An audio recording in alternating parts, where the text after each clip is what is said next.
உறவுகள் அனைவருக்கும் வணக்கங்கள். எல்லோரும் நலமாகவும் பாதுகாப்பாகவும் இருக்கின்றீர்கள் அப்படின்ற ஒரு நம்பிக்கையோடு இன்றைக்கு நாங்கள் எதை பற்றி கதைக்க போறோம் அப்படின்னு பார்த்த முடியும் சொன்னால், சில நேரங்களில் எல்லாம் சில விஷயங்கள் எல்லாம் பார்க்கும் பொழுது கேட்கும் பொழுது மிகவும் ஒரு மனம் அப்படியே பதபதைக்கும். நாளைக்கு எங்களுடைய நிலைமையும் இப்படித்தான் அப்படின்னு சொல்கின்ற மாதிரியான ஒரு எண்ணங்கள் தோன்றும். அப்படியான ஒரு விஷயம் தான் ஊர்ல நடந்திருக்குது. பிறந்து 20 நாளுக்குள்ளேயே அந்த குழந்தை எரிக்கப்பட்டது அப்படி என்று சொல்லி ஒரு விஷயம் கேள்விப்பட்டேன். வேண்டும் என்றே ஒரு சில விஷயங்கள் நடக்கின்றது அப்படின்ற மாதிரியான ஒரு கேள்வி கேட்கக்கூடிய ஒரு எண்ணம் வருகின்றது. சரி, இப்ப விஷயத்துக்கு வருவோம். என்னன்னு சொன்னால், ஒரு குழந்தை 6 வருடத்துக்கு பிறகு ஒரு தம்பதியினருக்கு கிடைக்கின்றது. குழந்தை இல்லாத ஒரு குடும்பத்திற்கு கிடைத்த அந்த குழந்தையானது அந்த வீட்டிலிருந்து நிமோனியா காய்ச்சல் அப்படின்னு சொல்லி அவர்கள் ஹாஸ்பிட்டலுக்கு போக வேண்டிய சூழ்நிலை ஏற்படுகின்றது. அவர் அந்த தந்தையானவர் உண்மையிலேயே அந்த டாக்டர்ஸுக்கு கூட ஒரு கம்ப்ளைண்ட் சொல்ல இல்லை.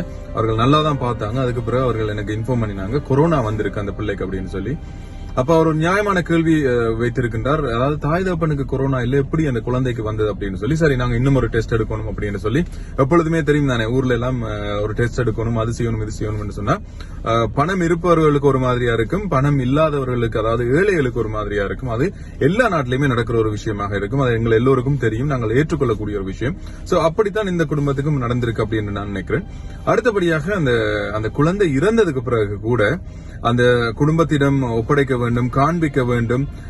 சைன் அப் பண்ணிட்டு தான் நீங்க பிள்ளைய பார்க்கலாம், இல்லாவிட்டால் சைன் அப் பண்ணணும் முதல்ல நீங்க பிள்ளைய பார்க்க முதல்ல அப்படின்றலாம் ஹாஸ்பிட்டல்ல சொல்லியிருக்காங்க. அப்படின்னு சொன்னா எந்த அளவுக்கு எங்களுடைய மனிதாபிமானம் இருக்கின்றது. நாங்கள் உண்மையிலே வெளிநாட்டுக்கு போய் வெளிநாட்டுக்காரன் மனிதாபிமானம் இல்லாம இருக்கிறான், அவன் அப்படி செய்யறான் இப்படி செய்யறான் நாங்க கதைக்கிறோம். ஆனா எங்களுடைய நாட்டுக்குள்ள எங்களுடைய உறவுகள், அதாவது நாங்கள் அண்ணன் தம்பியா பழகினவர்கள் கூட எங்களால் அவர்களுடைய மனதை புரிந்து கொள்ள முடியவில்லை அப்படின்னு சொன்னா நாங்கள் வேற நாட்டாக்களை பற்றி கதைக்கிறதுக்கு எந்த ஒரு தகுதியும் பெற்றவர்கள் அப்படின்னு சொல்லி எனக்கு தோண இல்லை. இப்படி இருக்கிற நேரத்தில் அந்த குழந்தை அதாவது பிணமாக கூட அந்த குடும்பத்திடம் ஒப்படைக்கவில்லை.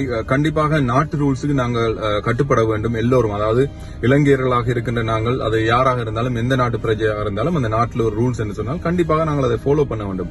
ஆனால் எங்களுக்கு என்று சொல்லி ஒரு சில கலாச்சாரங்கள், ஒரு சில மத கோட்பாடு எல்லாம் இருக்கின்ற சமயத்திலே இந்த நாட்டு சூழ்நிலை காரணமாக அதை பயன்படுத்தி நிறைய விஷயங்களை இந்த நேரத்திலே மக்கள் மீது திணிக்கின்றார்களோ, இல்லாவிட்டால் எங்களை அந்த இடத்திற்கு எங்களை அப்படியே அழுத்தம் கொடுக்கின்றார்களோ அப்படின்ற மாதிரி எனக்கு தோன்றுகின்றது.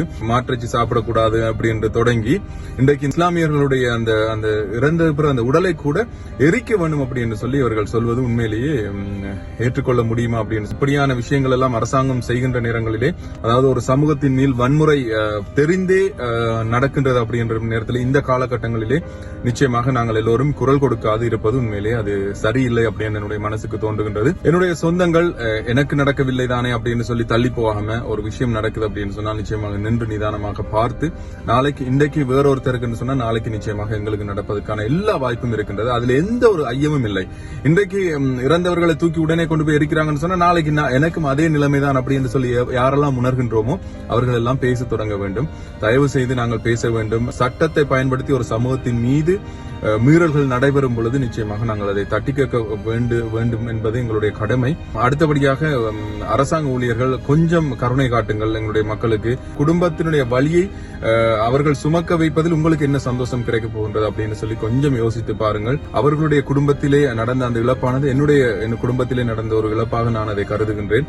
நிச்சயமாக என்னுடைய உறவுகள் எல்லாம் அதை ஏற்றுக்கொள்வீர்கள் என்ற நம்பிக்கை இருக்கின்றது. உங்களுடைய கருத்துக்களை நீங்கள் கமெண்ட் பாக்ஸ்ல தெரிவிக்கலாம். இல்லாவிட்டால் நான் சொன்ன விஷயத்தில் ஏதாச்சும் உங்களுக்கு உடன்பாடு இல்லை என்றாலும் நீங்கள் அதை சொல்லலாம். இன்னும் இது சம்பந்தமாக சில விஷயங்கள் நான் சொல்ல வேண்டும் அப்படின்னு சொல்லி விரும்பினீர்கள், இல்லாவிட்டால் நான் பேச வேண்டும் அப்படின்னு நினைச்சீங்கன்னு சொன்னா நிச்சயமாக அதையும் கமெண்ட் பாக்ஸ்ல சொல்லுங்க. நிச்சயமாக அதையும் நான் அடுத்தடுத்த காணொலியை எடுத்து வர இருக்கின்றேன். ஒற்றுமையே பலம், அதை தவிர வேறு நாங்கள் ஒன்றும் காணப்போவதில்லை. வாழ்கின்ற காலத்திலே எங்களோடு வாழ்கின்ற எங்களுடைய உறவுகள், அது எந்த மதம் இனமாக இருந்தாலும் நாங்கள் சேர்ந்து வாழ பழகிக்கொள்ள வேண்டும். எந்த ஒரு இழப்பாக இருந்தாலும் அது எங்கள் இழப்பாக நினைக்க வேண்டும் அப்படின்னு கேட்டுக்கொண்டு மீண்டும் இன்னும் ஒரு காணொலியோடு உங்களை சந்திக்கின்றேன். நன்றி, வணக்கம் உறவுகளே.